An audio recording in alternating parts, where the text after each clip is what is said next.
noches, señoras y señores, bienvenidos a Tiempos Modernos. En el programa de hoy les vamos a hablar de la vida cotidiana en la Roma antigua. Como verán, no era tan diferente de la nuestra hoy día. Los romanos habitaban villas de origen etrusco, fácilmente distinguibles según la clase social, porque los patricios levantaban sus casas emplazándolas en lugares con vistas y erigían su vivienda rodeándola de grandes jardines y fuentes de agua. La generalidad de la población en las grandes ciudades habitaba edificaciones de varios pisos, con frecuencia 5 o 6. Vestían toga, generalmente blanca, aunque los niños solían añadirle unas franjas de color púrpura, que era el que utilizaba el emperador para la suya. Se levantaban muy temprano y desayunaban con moderación pan con ajo y sal que ingerían de pie. A mediodía tomaban el prandium, compuesto de fiambres y fruta o verdura, si bien muchos romanos se saltaban esta comida y esperaban a la cena, en la que consumían la mayor parte de los alimentos del día y donde más carne o pescado tomaban, con frecuencia aromatizados con hierbas. El vino se dejaba para la noche, después de cenar, porque los romanos no lo mezclaban con la comida, ya que consideraban que adulteraba el sabor de esta. Roma extendió el consumo de vino por todo su territorio, hasta el punto de que era una prioridad que llegase a los soldados de las más remotas regiones del imperio. El consumo era muy elevado, con medio litro por persona y día, y los caldos más apreciados eran los griegos y los italianos, sobre todo los de la región de Nápoles. El vino hispano proveía las tabernas de Roma, aunque los había de gran calidad, sobre todo procedente de la Bética. Los romanos pudientes proporcionaban educación a sus hijos. El nutritor era quien se ocupaba del aprendizaje del niño hasta los 12 años, tratando de que, sobre todo, aprendiera las letras, los autores clásicos y la mitología en las escuelas a las que acudían sobre todo varones, en las que se impartían clases por las mañanas. El calendario escolar estaba en función de las festividades religiosas. Las diversiones de los romanos se dirigían hacia el teatro, el anfiteatro y el circo, que era la más grande de las tres, en que se celebraban las carreras y las naumaquias, batallas navales simuladas. El combate de gladiadores, también de origen etrusco, se generalizó hacia el siglo III a.C. Asimismo, las termas se convirtieron en espacios públicos para que hombres y mujeres por separado tomaran los baños. Las relaciones sexuales eran mucho menos promiscuas de lo que se cree. En términos generales, la sociedad romana era bastante puritana, aunque se ha difundido una imagen diferente, procedente de los grupos más corruptos o de la corte imperial. El adulterio se convirtió en delito en la época imperial, pues se consideraba un robo. La práctica de la homosexualidad osciló desde la condena a pena de muerte hasta la aceptación, sin dejar de verse nunca como una debilidad, igual que la pederastia. La homosexualidad femenina era ignorada en Roma y considerada absurda, aunque hay algunos indicios de su práctica en las provincias orientales, aunque en todo caso de forma muy marginal. Porque la mujer tenía un papel subalterno en la cultura romana, tenía muchos menos derechos que el varón y su número en el imperio era muy inferior al de hombres, en torno a un 35% inferior en Italia. Y es que muchas niñas eran eliminadas al nacer. Se calcula que solo un 1% de las familias tenía más de una hija. El divorcio tenía muchas veces efecto cuando el hombre expulsaba a la mujer de casa y era el varón el que se quedaba con los niños en todos los casos. La sociedad se dividía en dos clases principales: patricios, que poseían grandes latifundios, y plebeyos, que poseían derechos civiles y que disfrutaban de pequeñas propiedades rurales. Y por debajo de ellos, los clientes, con una relación de dependencia respecto a un patrono, esclavos que lo harán por nacimiento, por delitos o por ser prisioneros de guerra, y los libertos, antiguos esclavos que habían conseguido la libertad. Don Miguel Ángel Novillo, muy buenas noches. Buenas noches, Fernando. Vamos a hablar hoy de la vida cotidiana en la Roma antigua, que, como hemos dicho en la introducción, es bastante semejante en muchas cosas a la vida actual, porque en definitiva nosotros, sobre todo, claro, en el ámbito mediterráneo latino, somos descendientes directos de aquellos romanos de los que hoy vamos a hablar. Bueno, empecemos por el final. A grandes rasgos, ¿cuál es la diferencia entre plebeyos y patricios? Correcto. Lo primero de todo, y que hay que tener presente, es que el ordenamiento social de Roma se fundamentaba en la desigualdad. ¿okay? Hay que tener presente que la sociedad romana se fundamentaba, era de base gentilicia, se fundamentaba en dos unidades fundamentales, que eran la gens y la familia.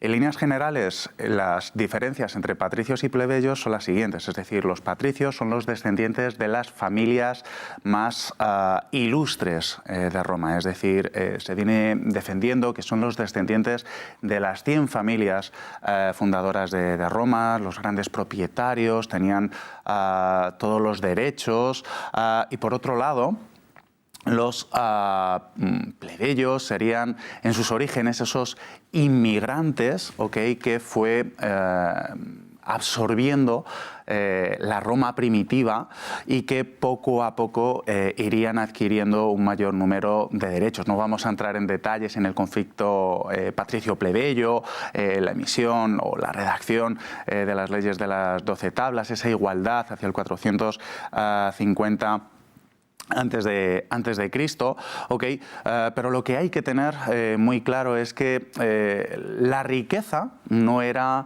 el elemento que diferenciaba a los patricios y a los plebeyos, porque bien es cierto que existían familias plebeyas muy adineradas, grandes propietarios, que pues, no pertenecían a ese estrato social del patriciado romano. Bueno, como ha sido en Occidente prácticamente hasta la época contemporánea en general, ¿no? Correcto. Había una relación entre la posición y la riqueza. Bueno, lo que llama la atención, sobre todo también en función de algunos discursos contemporáneos, es la situación de la mujer en el mundo romano. Es una situación que podemos calificar de abierta y manifiesta inferioridad de tipo legal y social. Correcto. Lo que hay que tener presente es que en la sociedad romana la mujer ocupó un papel muy destacado, es decir, un papel muy destacado que no jugó en otras sociedades antiguas. Tanto matronas como prostitutas, emperatrices o sacerdotisas ocupaban socialmente un nivel muy inferior con respecto al hombre. Es decir, carecían de derechos, es decir, prácticamente no eran persona y de hecho esto influyó en gran medida en que los autores no las recogieran en sus fuentes. A mí me gusta poner un paralelo, y yo siempre digo que las comparaciones son odiosas, y es que las niñas no recibían la misma educación que los niños. En raras ocasiones frecuentaban las escuelas medias, nunca las superiores, si bien es cierto que existían algunas mujeres, sobre todo de la aristocracia, que estaban educadas y era simplemente porque recibían una educación por parte de maestros privados. Lo que hay que tener presente es que las mujeres a lo largo de toda la historia romana dependían de su padre, es decir, el pater familias, y cuando contraían matrimonio dependían del marido. Esta situación se mantuvo vigente, esta situación de inferioridad se mantuvo vigente a lo largo de toda la República.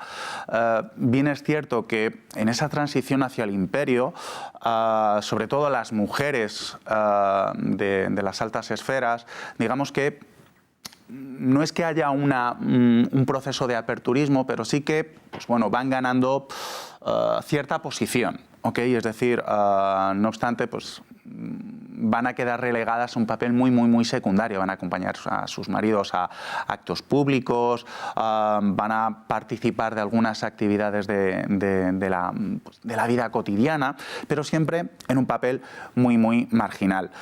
Bien es cierto que a lo largo de toda la historia de Roma existieron mujeres bastante importantes y a mí me gusta llamarlas mujeres en la sombra, porque desde esos cuartos o desde pues bueno, esos recovecos de la ciudad sí que, en cierto sentido, si no controlaron, al menos condicionaron la política y el devenir de Roma. Por ejemplo, podemos citar a mujeres pues como la madre de los Graco o, por ejemplo, También podemos destacar algunas mujeres de la dinastía Julio-Claudia, como la propia Livia, o si nos retrotraemos a una etapa mucho más cercana, mucho más tardía, pues bueno, podemos destacar el papel que jugó Helena en la difusión o en la propagación del cristianismo. Cristianismo, claro.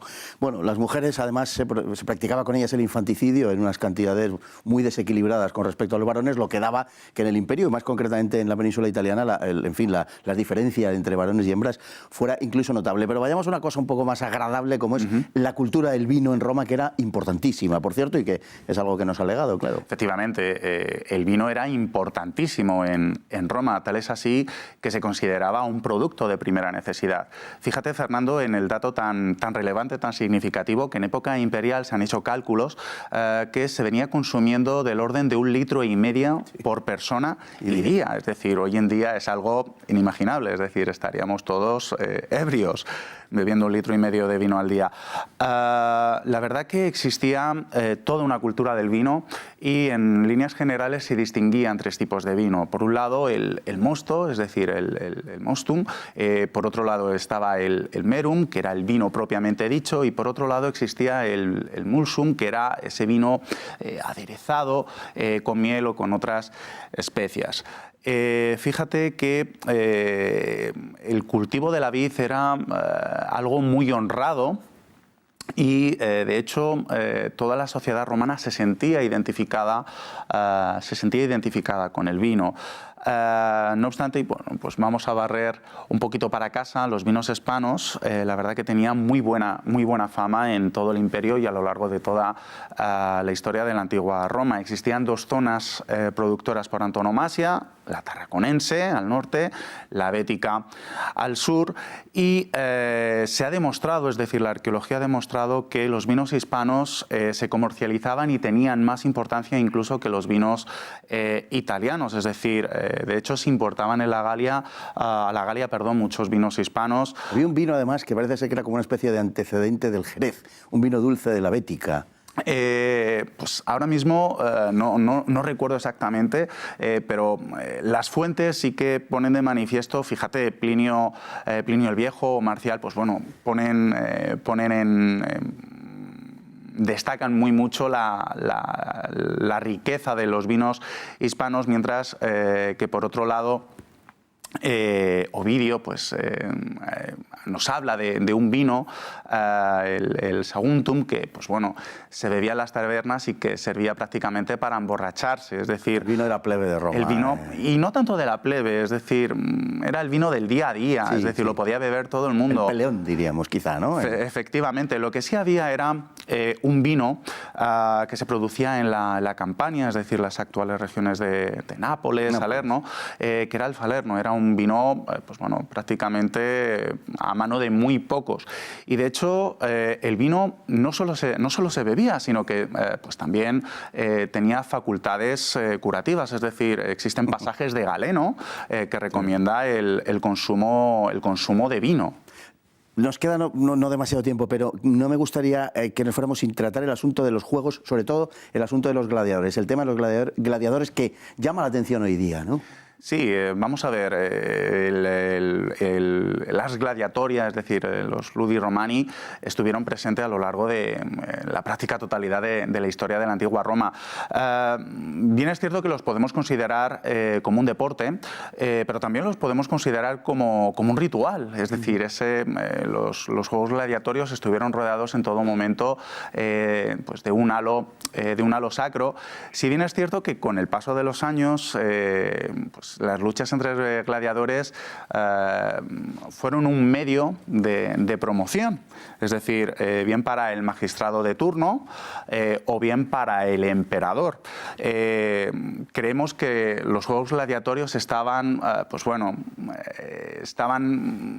no existían normas cuando en realidad existía una norma muy básica. Es decir, nunca van a combatir dos gladiadores de la misma categoría, sino que la norma básica va a ser todo lo que a mí me sobre, a ti te va a faltar. No obstante, claro, hablamos de los juegos gladiatorios cuando en Roma sí que existían otras muchas formas de ocio, como las carreras de cuadriga, los juegos de azar, el baile o incluso los juguetes en los niños. De todas formas, ese es un tema junto a otro, que es el de la sexualidad, que dejamos para mejor ocasión, que espero que sea pronto, porque creo que es un tema particularmente atractivo. Don Miguel Ángel, muchísimas gracias por estar con nosotros y hablar de estos temas que están un poquito quizá abandonados por la historia y la divulgación actual, y creo que son enormemente interesantes. Lo dicho, muchísimas gracias, buenas noches. Muchas gracias a vosotros. Y a todos ustedes igualmente, y hasta el próximo programa, si Dios quiere.